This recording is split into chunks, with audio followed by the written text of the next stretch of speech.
Bonjour, pour ceux qui ne me connaissent pas encore, je suis le docteur Emmanuel Ngara, je suis également appelé Prince Manou par les intimes. Le talent ne suffit pas, mais il faut savoir passer à l'action et saisir les opportunités. Apparemment, c'est ce sur quoi je dois vous entretenir aujourd'hui. Alors, allons-y ensemble. Tout le monde a le talent. Tout le monde a le talent. D'ailleurs, la parabole du talent dans la Bible nous le dit clairement. Jésus parle à ses disciples du royaume de Dieu avec une parabole. Un homme part en voyage. Il appelle ses serviteurs et leur confie ses biens. À l'un, il remet une somme de 5 talents. À un autre, 2 talents. Au troisième, un seul talent. À chacun selon ses capacités. Puis il part.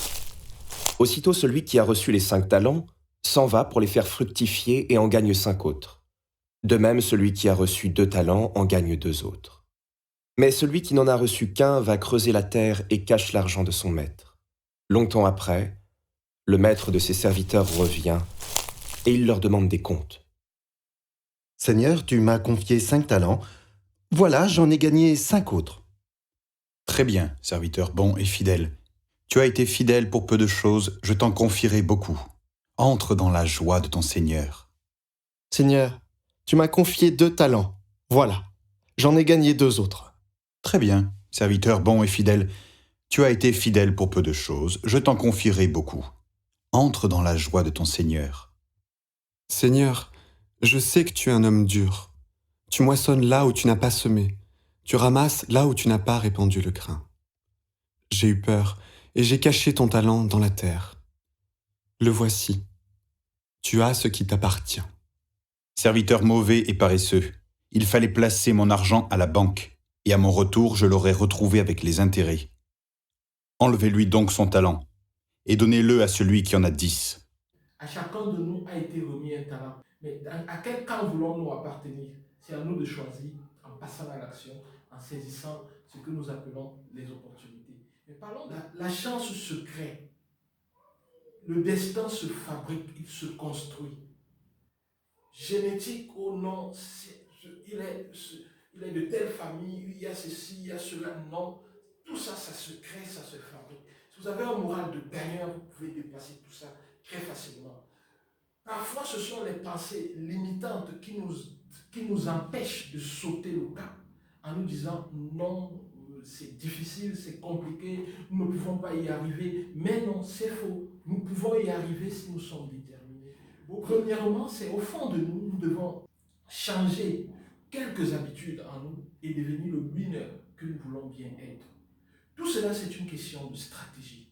Ici, la stratégie, et après la stratégie, il faut définir un plan réaliste. Et ce plan réaliste devient comme un véhicule qui nous transporte et dont le carburant, ce sont les opportunités. Avant tout, et on va le rappeler à la fin, lorsque je vais vous donner les 5 commandements que j'ai essayé de définir pour saisir les opportunités, ça va revenir, mais il faut en parler maintenant. Les opportunités n'existent pas, il faut les créer. Les opportunités n'existent pas, elles ne se baladent pas et tout. Non, vous les créez, il faut les créer soi-même. Si on ne les crée pas pour soi et pour les autres, les opportunités, elles sont partout et nulle part à la fois. Donc, à chaque fois, il faut créer les opportunités, il faut les provoquer, il faut les chercher, il faut les provoquer pour qu'on puisse en bénéficier et que les autres aussi puissent en bénéficier. Je vais vous raconter une histoire. J'ai eu un camarade au lycée qui avait appris à faire la peinture, donc l'art. Il est devenu un très bon dessinateur. Et lorsque nous étions au lycée, je gagnais des sommes très intéressantes. Aujourd'hui, ce camarade-là, il gagne sa vie en faisant cet art-là. Sa vie dépend de la façon dont il a géré cette opportunité-là. Pour revenir à moi, après avoir observé un certain nombre de choses autour de moi et avoir vécu certaines pénuries d'eau, des épidémies de choléra et tout, pour moi, c'était un gros problème, mais pour moi, ça a été une opportunité parce que ça a bousculé les lignes et ça m'a frustré. Et cette frustration-là, je l'ai utilisée pour mettre sur pied un plan de recherche des bourses que je partage même dans une formation sur comment trouver des bourses d'études, une formation que j'ai créée qui est disponible en ligne. Donc voilà, comment est-ce que Après cela, j'ai défini un canevas et plus tard, j'obtiens 3 bourses. Ces 3 bourses ne seraient pas venues si je n'étais pas allé chercher cette opportunité. Ma vie est faite de saisie des opportunités, d'exploitation des opportunités et pouvoir jusqu'où ça me mène. Et aujourd'hui, j'ai encore saisi cette opportunité de vous parler lors de ce séminaire et de vous dire qu'il faut saisir les opportunités, il faut aller les provoquer, il faut les créer. Mais alors, j'ai défini 5 commandements pour pouvoir créer et saisir les opportunités qui peuvent se retrouver dans notre environnement. Le premier commandement, c'est « tu feras attention ». Oui, il faut faire très attention, il faut observer son environnement, il faut être au courant de tout ce qui se passe. Par exemple, les gens se plaignent beaucoup, et surtout les Camerounais. Les Camerounais sont toujours en train de se plaindre. Oh, le taxi est arrivé en retard. Oh, le taxi s'y fait comme ça. Oh, la femme là est grasse. Oh, la femme là est mince. Oh, le monsieur là babate. Oh, tout c'est autant d'opportunités. Oh, on agresse beaucoup dans les taxis. Oh, on fait ceci. À chaque plainte, derrière chaque plainte se cache une opportunité. Et deuxième commandement, tu feras un plan à long terme et à court terme. Il faut faire un plan à long terme et à court terme. Pourquoi? Parce que chaque fois que tu verras quelque chose qui se produit, ou alors une plainte, comme je disais tout à l'heure, en observant ce qui s'est produit, tu pourras te dire, est-ce que ce truc-ci me permet d'atteindre mes objectifs à court ou à long terme? Si ça me permet d'atteindre mes objectifs à court ou à long terme, alors je peux voir si je peux saisir ça et en faire une opportunité. Et créer une opportunité derrière cette plainte ou derrière cette observation. Troisièmement, tu prendras conscience de ton impact. Tout ce que nous faisons impacte les autres. Tout ce que nous faisons peut frustrer, peut plaire, ça impacte les autres. Donc tu feras attention à cela. Tu prendras conscience du fait que tout ce que tu fais peut influencer les autres. Par exemple, ce speech que je fais à la conférence de mon ami Manuela peut influencer les autres négativement ou positivement. Bon, j'espère que ce sera positivement, mais ça peut aussi être négativement. Il y a des gens qui peuvent être très frustrés par tout ce que je dis ici. Donc, il faut être conscient de cela et il faut pouvoir accepter cela, ou du moins se dire, ok, il y aura peut-être des gens qui ne vont pas aimer, qui seront très en colère contre moi, mais c'est la vie, je l'accepte, j'accepte de les rendre fâchés, j'accepte de prendre leur colère sur moi. Quatrièmement, je dirais que les opportunités se trouvent partout et nulle part. Partout, vous pouvez trouver des opportunités. Derrière des problèmes, vous allez trouver des opportunités. Mais alors, attention, il faut éviter de faire des affirmations. Les affirmations, ça ferme tout. Par contre, poser des questions, interroger tout. Éviter des affirmations, mais interroger tout. Des questions, ça ouvre l'esprit. Les affirmations, ça ferme l'esprit. Pour m'expliquer, je vais prendre un exemple. Imaginons que lorsqu'on va à l'hôpital, même si on a rendez-vous, on est reçu 1 heure, 2 heures plus tard, dans les rangs, et ça nous prend 2 heures de temps, 3 heures de temps. Tout le monde est mal à l'aise. Voici 2 attitudes qui peuvent être tenues.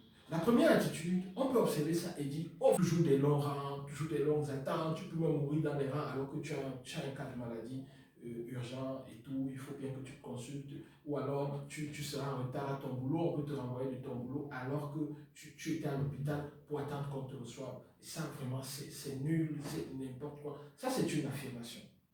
Une autre attitude peut consister à se dire, comment faire pour que les gens passent moins de temps à l'hôpital lorsqu'ils vont se faire consulter? Le problème devient différent. Ça vous ouvre l'esprit. Et là se situe une opportunité. Vous pouvez vous dire, waouh, je peux créer un site web ou une application et là proposer au public, proposer aussi dans les hôpitaux, afin que si quelqu'un veut venir à l'hôpital et se faire recevoir à une heure précise, il peut prendre rendez-vous. Voyez un peu. Et là, ça ouvre tout un autre champ. Vous pouvez également répondre à cette question d'une autre façon. D'une autre façon. Peut-être il faudrait que quelqu'un appelle la veille pour fixer à l'heure, comme ça, lorsqu'il a appelé, il est prioritaire. Ça ouvre le champ à plusieurs choses. Donc, il faut poser des questions, il faut interroger, ça ouvre l'esprit. Donner des affirmations, ça fait les personnes. Ça, c'est le commandement numéro 5. Le monde n'est pas binaire. Le monde n'est pas binaire. Le monde n'est pas séparé en deux. Plusieurs personnes, vous connaissez certainement une copine, un ami et tout, qui est toujours en train de penser que le monde est binaire. Peut-être vous vous demandez qu'est-ce que ça signifie le monde est binaire. Mais oui, il y a des gens qui vous disent toujours que oui, oui, oh celle-là elle est méchante, elle a fait ci, elle a fait ça, elle est méchante, oh celle-là elle est bonne, celle-là elle est méchante, celle-là elle est bonne, celui-là il est beau, l'autre là il est laid, l'autre là il est... Mais non, le monde n'est pas divisé en deux parties. Il y a plusieurs parties. Alors, comment est-ce que ça s'applique à nous? Il y a plusieurs options. Lorsque vous êtes face à une difficulté, il y a plusieurs options.